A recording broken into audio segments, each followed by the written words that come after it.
नमस्कार। हर हर महादेव। हम पढ़ रहे हैं शिव महापुराण और हमारा शिव महापुराण में आज का पाठ है रुद्र संहिता पार्वती खंड में। हमारा आज का है षोडशो अध्याय और हमारे पाठ का नाम है तारकासुर से उत्पीड़ित देवताओं को ब्रह्मा जी द्वारा सांत्वना प्रदान करना। तो हम अपने पाठ को आगे बढ़ाएं इसके पहले आइए कर लेते हैं शिव पार्वती की वंदना। कर्पूर गौरम करुणावतारम संसार सारम भुजगेंद्रहारम सदा वसंतम हृदयारविंदे भवम भवानी सहितम नमामि। तारकासुर से उत्पीड़ित देवताओं को ब्रह्मा जी द्वारा सांत्वना प्रदान करना।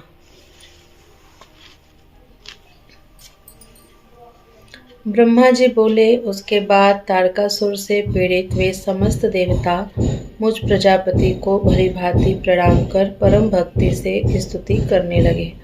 देवताओं की यथार्थ एवं हृदय ग्राही सरस स्तुति सुनकर अत्यंत प्रसन्न होकर मैंने उन देवताओं से कहा, हे देवताओं, आप लोगों का स्वागत है। आप लोगों के अधिकार निर्विघ्न तो हैं। आप सब यहाँ किस निमित्त आए हैं, मुझसे कहिए।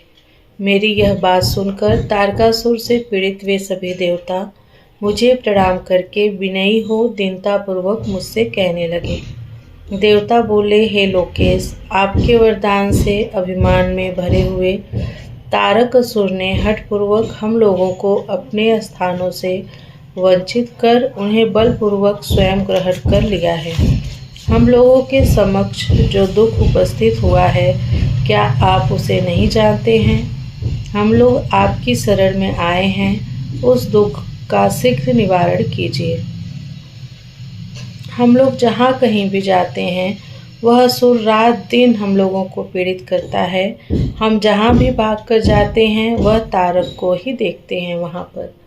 हे सर्वेश्वर, हम लोगों के समक्ष तारकासुर से जैसा भय उपस्थित हो गया है, वह दुख सहा नहीं जा रहा है। हम लोग उसी पीड़ा से अत्यंत व्याकुल हैं। अग्नि, यम, वरुण, निऋति, वायु एवं अन्य समस्त दिक्पाल उसके वश में हो गए हैं। सभी देवता अपने समस्त परिकरों सहित मनुष्य धर्मा हो गए हैं और उसकी सेवा करते हैं। वे किसी प्रकार भी स्वतंत्र नहीं हैं। इस प्रकार उससे पीड़ित होकर सभी देवता सदा उसके वशवर्ती हो गए हैं और उसकी इच्छा के अनुसार कार्य करते हैं तथा उसके अनुजीवी हो गए हैं। उस महाबली तारक ने जितनी भी सुंदर स्त्रियां हैं तथा अप्सराएं हैं, उन सबको ग्रहण कर लिया है। अब यज्ञ याग संपन्न नहीं होते, तपस्वी लोग तपस्या भी नहीं कर पाते, लोकों में दान धर्म आदि कुछ भी नहीं हो रहा है। उसका सेनापति दानव क्रौंच अत्यंत पापी है। वह पाताल लोक में जाकर प्रजाओं को निरंतर पीड़ित करता है। हे जगतदाता, उस निष्करुण तथा पापी तारक ने हमारे संपूर्ण त्रिलोक को बलपूर्वक अपने वश में कर लिया है। अब आप ही जो स्थान बताएं, वहां हम लोग जाएं। हे लोकनाथ, उस देव शत्रु ने हम लोगों को अपने अपने स्थानों से हटा दिया है। अब आप ही हम लोगों के शरणदाता हैं। आप ही हमारे शासक, रक्षक तथा पोषक हैं। हम सभी लोग तारक नामक अग्नि में दग्ध होकर बहुत व्याकुल हो रहे हैं। जिस प्रकार सन्निपात नामक विकार में बलवान औषधियाँ भी निष्फल हो जाती हैं, उसी प्रकार उसने हमारे सभी कठोर उपायों को निष्फल कर दिया है। भगवान विष्णु के जिस सुदर्शन नामक चक्र से हम लोगों को विजय की आशा थी, वह उसके कंठ में पुष्प के समान लगकर कुंठित हो गया है। ब्रह्मा जी बोले, हे मुने, देवताओं के इस वचन को सुनकर मैं सभी देवताओं से समयोचित बात कहने लगा। ब्रह्मा जी बोले, हे देवगणों, मेरे वरदान के कारण ही वह तारक नामक दैत्य बलवान हुआ है, अतः मेरे द्वारा उसका वध उचित नहीं है। जिसके द्वारा वह वृद्धि को प्राप्त हुआ है, उसी से उसका वध उचित नहीं है। विष वृक्ष को भी बढ़ाकर उसे स्वयं काटना अनुचित है। शिवजी ही आप लोगों का सारा कार्य कर सकने योग्य हैं, किंतु वे स्वयं कुछ नहीं करेंगे। प्रेरणा करने पर वे इसका प्रतिकार करने में समर्थ हैं। तारकासुर स्वयं अपने पाप से नष्ट होगा। मैं जैसा उपदेश करता हूँ वैसा आप लोग करें। मेरे वर के प्रभाव से न मैं, न विष्णु, न शंकर, न दूसरा कोई और, न सभी देवता ही तारक का वध कर सकते हैं। यह मैं सत्य कह रहा हूँ। हे देवताओं, यदि शिवजी के वीर्य से कोई पुत्र उत्पन्न हो तो वही तारक दैत्य का वध कर सकता है, दूसरा नहीं। हे श्रेष्ठ देवताओं, मैं जो उपाय बता रहा हूँ उसे आप लोग कीजिए। वह उपाय महादेव जी की कृपा से अवश्य सिद्ध होगा। पूर्व काल में जिन दक्ष कन्या सती ने अपने शरीर का त्याग किया था, वे ही मैना के गर्भ से उत्पन्न हुई हैं। यह बात आप लोगों को ज्ञात ही है। हे देवगणों, महादेव जी उनका पाणिग्रहण अवश्य करेंगे, तथापि आप लोग भी उसका उपाय करें।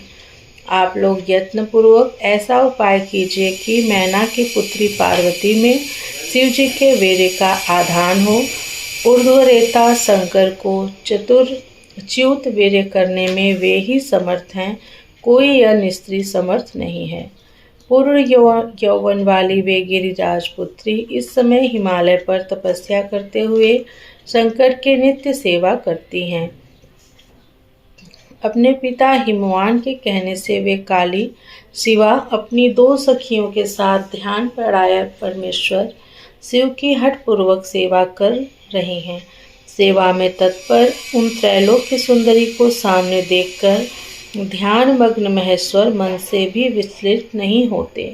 हे देवताओं, वे चंद्रशेखर जिस प्रकार काली को भार्या रूप में स्वीकार करें, आप लोग शीघ्र ही वैसा प्रयत्न करें।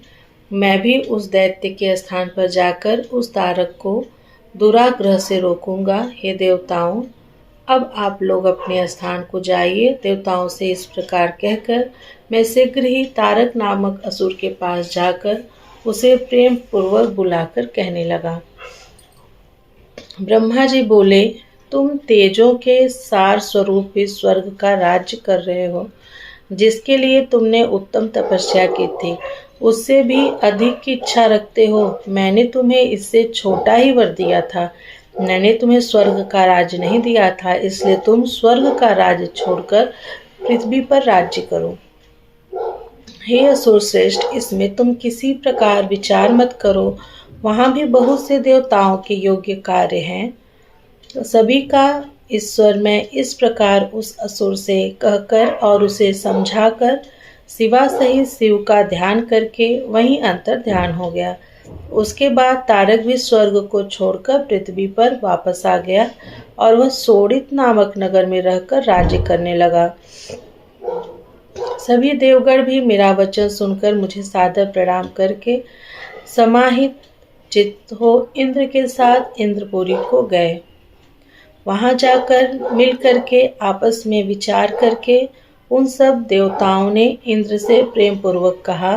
देवता बोले, हे इंद्र, जिस प्रकार भगवान शंकर सकाम होकर शिवा की अभिलाषा करें, ब्रह्मा जी के द्वारा बताया हुआ वह सारा प्रयत्न आपको करना चाहिए। ब्रह्मा जी बोले, इस प्रकार इंद्र से संपूर्ण वृत्तांत निवेदित करके वे देवता प्रसन्न पूर्वक सब और अपने अपने स्थान को चले गए। इस प्रकार श्री शिव महापुराण के अंतर्गत द्वितीय रुद्र संहिता के तृतीय पार्वती खंड में देव सांत्वन वर्णन नामक 16वां अध्याय पूर्ण हुआ। प्रियम शंकरम सर्वनाथम नमामि। हर हर महादेव। हरे नमः हरे नमः हरे नमः। ओम नमः पार्वती पतये। हर हर महादेव। मिलती हूँ आप लोगों से शिव महापुराण के अगले अध्याय में।